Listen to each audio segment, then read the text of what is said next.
আমার মন চলো যাই ভ্রমণে কৃষ্ণ অনুরাগের বাগানে।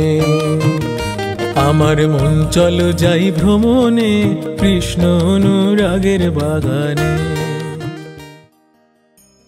পরদিন গুজরাট ভ্রমণের 10ম দিনে 28/11/2022 সাসাঙ্গীরে যাবার পথে সোমনাথের বাকি জায়গা দেখতে দেখতে এগিয়ে চলেছি।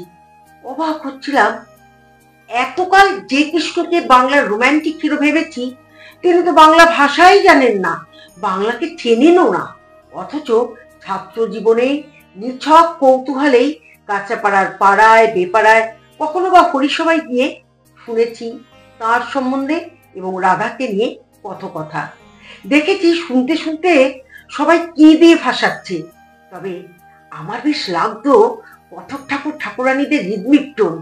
আর আমার বন্ধুরা বাড়িতে তাদের অভিভাবকদের কাছে আমার জন্যই বকুড়ি খেত। শুনতে হতো, দেখ কি ধর্মে মন এইটুকু মেয়ে। এখানে এসে সত্যি বলেই জানলাম, কৃষ্ণকেও কেউ মারতে পারে। মেরেছে এক ব্যাধ। শিকার করতে গিয়ে ঝাঁকড়া গাছের আড়ালে বসা কৃষ্ণের পাকে দেখে পা না পাখি বুঝতে পারেনি। মুমূর্ষু কৃষ্ণের কাছে ক্ষমা চাইলে কৃষ্ণ জানায়, ত্রেতা যুগেই ভবিতব্য নির্ধারিত। মহামতি বালির স্ত্রী তারা বালিকে বধের জন্য অভিশাপ দিয়েছিল শ্রীরামকে। সেই বালিই হলো ব্যাধ, আর শ্রীকৃষ্ণই ত্রেতা যুগের শ্রীরাম।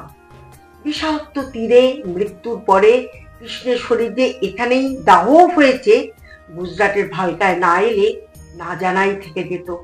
ভালকা তীর্থক্ষেত্রে মূর্তি আছে শ্রীকৃষ্ণর ব্যাধের এবং একটি গাছের। ভালকায় সাগরের জলে 2টি শিবলিঙ্গ, জোয়ারের জলে ডুবে যাচ্ছে তো ভাটায় আবার ভেসে উঠছে। সোমনাথে আরো দেখলাম সুন্দর প্রাকৃতিক পরিবেশে প্রচুর ছোট বড় মন্দিরে প্রায় সবাই আছেন। সোমনাথে অনেক প্রাচীন এবং বিপজ্জনক মন্দিরও আছে। 14th সেঞ্চুরি প্রায় ভগ্নপ্রায় সূর্য মন্দির ও সংলগ্ন সূর্যকুণ্ড।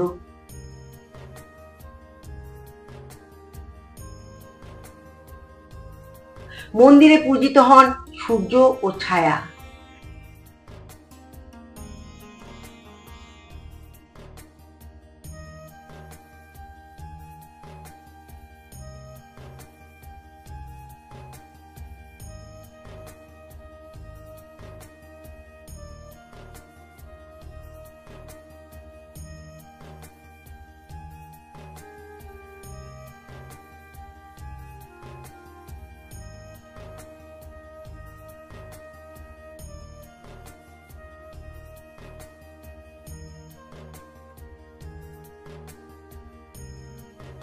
মন্দির সুশোভিত বিষ্ণু, লক্ষ্মী, মহাদেব, পার্বতী, সীতা, সরস্বতী, নানা ধরনের প্রাণী, সিংহ, হাতির ভাস্কর্যে।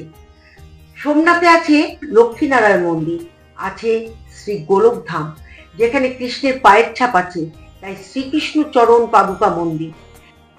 কাশী বিশ্বনাথ মহাদেব মন্দির, আছেন বেঠকজি, আছে ওমকারেশ্বর মহাদেব, শ্রীরাম, নৃসিংহদেব, সরস্বতী মাতাজি, শঙ্করাচার্যর মন্দির, বলদেবজি মন্দির।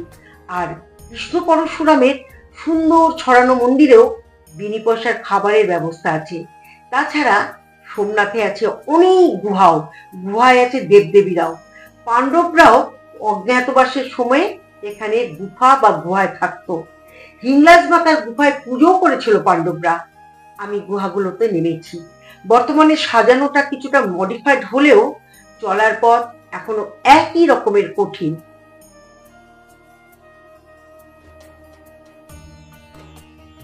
প্রবেশ ও প্রস্থানের একটাই পথ। কিছু পুরুষ মহিলাকে দেখলাম অন্ধ বিশ্বাসে ভালোবাসায় ভরিয়ে দেয় দেবদেবীদের।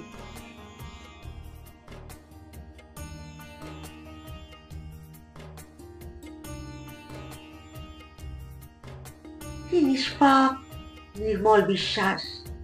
চলা শুরু আবার।